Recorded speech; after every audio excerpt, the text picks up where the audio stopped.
National Weather Service in Nashville has issued a severe thunderstorm warning for northern Sumner County in Middle Tennessee, Robertson County in Middle Tennessee, until 2:15 p.m. Central Daylight Time.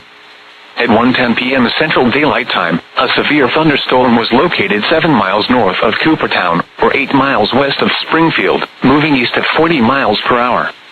Hazard, 60 miles per hour wind gusts and quarter-size hail. Source, radar indicated. Impact, hail damage to vehicles is expected. Expect wind damage to roofs, siding, and trees.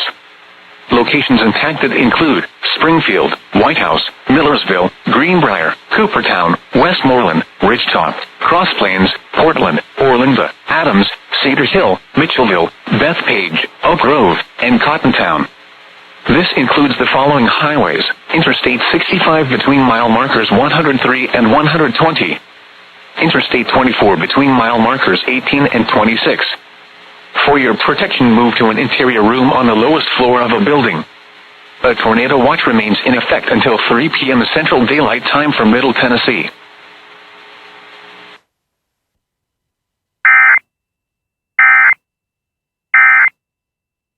Come to